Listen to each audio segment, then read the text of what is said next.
चलिए मुंशी प्रेमचंद के द्वारा लिखे पाठ ईदगाह को समझेंगे। इस पाठ में बताया गया है कि ईद के दिन जो है चारों तरफ का माहौल बड़ा ही अद्भुत होता है। चारों तरफ खुशहाली रहती है। इस दिन कोई दुखी नहीं रहता। जो गरीब लोग हैं जिनके पास पैसा तक नहीं होता है वो लोग इस दिन चौधरी जो लोग होते हैं जो पैसे वाले होते हैं उनसे पैसे उधार ले लेते हैं ताकि इस दिन जो है त्योहार अपने अच्छे से मना पाए और वो लोग भी दया की दृष्टि से दे देते हैं। एक जगह पाठ में ये भी कहा गया है एक वाक्य है कि उन्हें क्या खबर कि चौधरी आज आंखें बदल ले तो यह सारा जो ईद है मुहर्रम हो जाए। आज के दिन यानी ईद के दिन अगर चौधरी लोग आंखें बदल ले मतलब पैसा देने से इनकार कर दे तो उनकी जो सारी ईद है यानी जो सारी खुशी है वो मुहर्रम यानी दुख में परिवर्तित हो जाएगी। किनके? गरीब लोगों के, जिनके पास पैसा नहीं है। तो इस दिन कोई दुखी न रहे इसलिए वो पैसे दे देते हैं।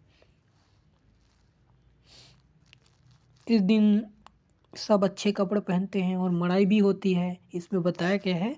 और हामिद और उसकी दादी के बारे में इसमें बताया गया है। मूल रूप से हामिद 4-5 साल का एक छोटा सा बच्चा होता है, गरीब बच्चा होता है। उसकी दादी का नाम अमीना होता है। उसके माता पिता नहीं होते हैं, किसके? हामिद के। लेकिन वो इस बात से अवगत नहीं रहता है, जानता नहीं कि उसके माता पिता इस दुनिया में नहीं है।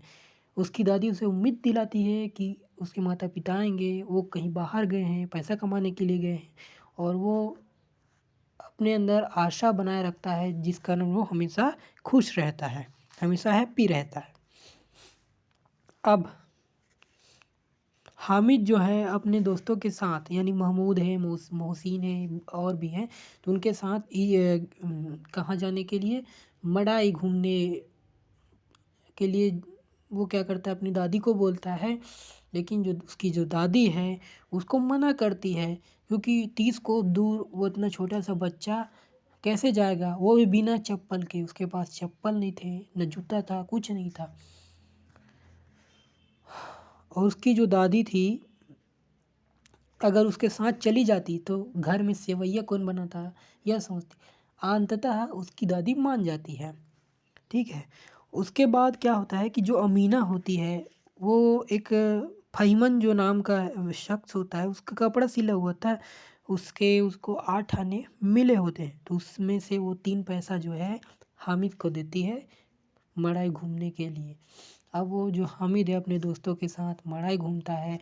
वहाँ झूले होते हैं, कपड़ा का दुकान होता है, खिलौनों का दुकान होता है और भी कई सारे दुकान होते हैं।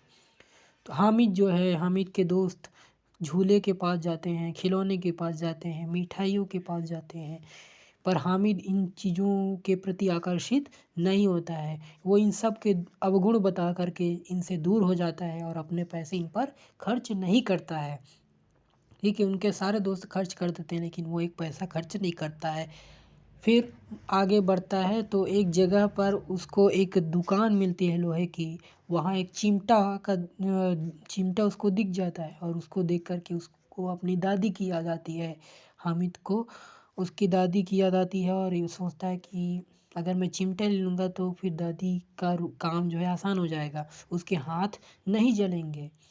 फिर वो अपने 3 पैसे से चिमटा ले लेता है। दुकान वाला पहले तो बोलता है ज़्यादा 6 पैसे बोलता है। फिर हामिद जो है इसे 3 पैसे में मना लेता है और ले लेता है। फिर जब घर जाता है तो उसकी दादी पहले तो उसको डाँटती है लेकिन जब वो हामिद अपनी सारी बात बताता है कि उसने चिमटा क्यों लिया तो फिर अपने बच्चे को गले से लगा लेती है। इसमें हामिद किस प्रकार से अपने पैसे को एक सही चीज़ में खर्च करता है इसको बताया गया है। ईद के दिन सारे लोग जो है एक साथ नमाज़ पढ़ते हैं, इसको भी इसमें बताया गया है। एक पंक्ति ये भी बोली एक वाक्य में बोला गया है कि मानव भ्रातृत्व का एक सूत्र इन समस्त आत्माओं को एक लड़ी में पिरोए हुए है।